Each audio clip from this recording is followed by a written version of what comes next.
हाथ नहीं, अपना सर पटको। शायद थोड़ी अकल तुम में आ सकती है। चलो, मुझे लगा कि एक इंसान के गिरने की एक लिमिट होती है, बट भला जमीन से नीचे कोई कैसे गिर सकता है? बट तुमने तो अपने घटियापन से, अपनी हरकतों से सारी लिमिट्स क्रॉस कर दिए, नए नए लेवल पार कर दिए। और जैसे जैसे इन लेवल पे जा रही हो ना, तुम अपनी इंसानियत खोते जा रही हो। आलिया, मुझे डर है किसी दिन एक जानवर ना बचा। इनफ पूरब, स्टॉप इट। बोलने से पहले सोच लिया करो, मुझे भी तकलीफ होती है।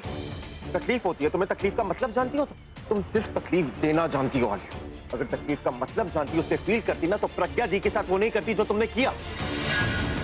क्या किया तुमने? सबके सामने उन्हें कैरेक्टरलेस प्रूव किया, सबके सामने उनकी इंसल्ट की, उनकी इमेज खराब करी। एक लड़की होने के बावजूद तुम जानती नहीं कि एक दूसरी लड़की के लिए ऐसा ब्लेम, तुम उसका पीछा क्यों नहीं छोड़ देती? वो मेरा पीछा क्यों नहीं छोड़ देती पूरब? Do you think I really care about her? मुझे कोई फर्क पड़ता है उससे? नहीं पूछ। वो जब तक घर में थी मैंने उसे कुछ भी नहीं, लेकिन उसे पूछो कि उसे क्या जरूरत थी वापस हमारी लाइफ में आने की? उसे क्या जरूरत थी भाई के आसपास घूमने की?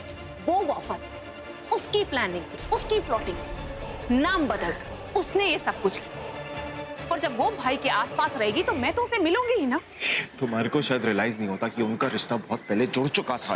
अब एक नई पहचान है, नई फीलिंग्स है, पर रिश्ता पहले जैसा ही है।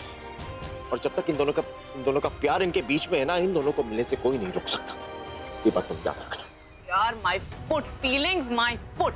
भाई उससे सिर्फ इसलिए मिल रहे हैं पूरब क्योंकि वो उसे अपना नंबर 1 फैन मानते हैं। That's all. अच्छा, फीलिंग्स माय फुट, तो तुम एक बात बताओ कि अभी ने इतने लाखों फैंस में से प्रज्ञा दी को क्यों चुना? प्रज्ञा दी तो नहीं गई थी अभी के पास, ना ही अभी खुद डायरेक्टली गया था प्रज्ञा दी के पास। आलिया उन दोनों की किस्मत है, उन दोनों की डेस्टिनी है, जो उनको अलग रखते हुए भी बार बार उनको पास लेकर आती है। तुम्हें दिखाई नहीं देता क्या? इल्जाम तुम लगा रही थी प्रज्ञा दी पर फर्क अभी को पड़ रहा था। और प्रज्ञा दी ने नहीं बोला था अभी को कि उसका साथ देने के लिए। वो तो अभी है जो उसे देखा नहीं जा रहा था कि तुम प्रज्ञा दी के साथ क्या कर रही थी।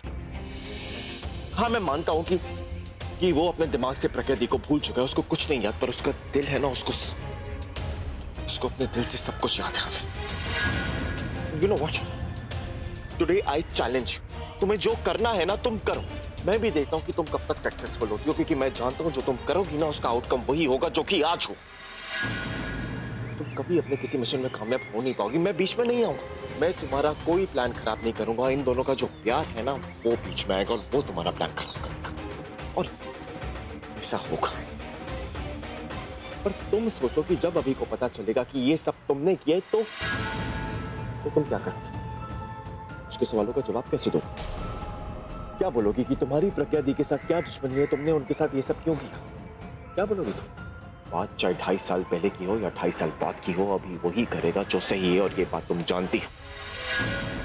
वो हमेशा सही का साथ देता, और जब उसको पता चलेगा कि इस सब के पीछे तुम्हारा हाथ है तो वो अपनी बहन को भी नहीं छोड़ेगा। Siddharth, Listen to me. Yash joker है। सिद्धार्थ तुम यहाँ कैसे आए? सिद्धार्थ मेरी बात सुनो रोशनी, यश ही जोकर। चलो मैं Listen to me, damn it. Yash is the joker, मेरे पास वक्त नहीं है। सिद्धार्थ तुम क्या बोल रहे हो? यश मेरा बेस्ट फ्रेंड है सिद्धार्थ, वो मेरे बचपन का फ्रेंड है। How could it be? और तुम कोमा में थे ना, तो ये सब पास वक्त नहीं है, वो सब एक नाटक था। इसलिए क्योंकि मैं चाहता था कि जोकर मेरे पास है और अपनी सच्चाई मेरे सामने रिवील करे, और वही हुआ। और यश इज द ब्लडी जोकर। हमारे परिवार के साथ अब तक जो कुछ भी हुआ है, तुम्हारे ऊपर जानलेवा हमले, आयशा की किडनैपिंग, सासू मॉम के ऊपर हमले, everything has been done by him. Please मुझे घर तक पहुंचा दो, इसके बाद मैं कभी कुछ नहीं मांगूंगी। प्लीज प्लीज मुझे घर तक पहुंचा दो। भगवान को याद किया और शैतान हाजिर, और वो इसलिए क्योंकि मुझे मेरा बदला लेने से भगवान भी नहीं रोक सकता। प्लीज मुझे मत मारो। देखो मैंने थोड़ी ना तुम्हें मारा, तुम्हें बदला ही लेना ना, तो तुम निखिल से बदला लो, उसी ने तुम्हें मारा है। मुझे मार के तुम्हें क्या मिलेगा? मुझे मत मारो प्लीज। नहीं, खून के बदले कौन? पर माँ साहब, हम सब तो इसी घर के हैं, तो फिर हम परी और सत्तू को अलग करना क्यों चाहेंगे?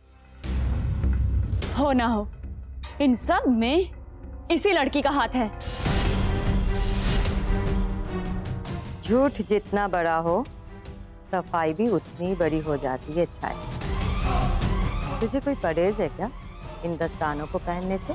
नहीं नहीं माँ साहब, हम कुछ कहने सुनने की जरूरत नहीं। जो मैंने बोल दिया तो बोल दिया। ये दस्ताने सबको पहन के दिखाने होंगे। वो नंदिता ही थी माँ, जिसने मेरे पूरे परिवार को बर्बाद कर दिया। तो उसका अंत भी आपको निश्चित करना है।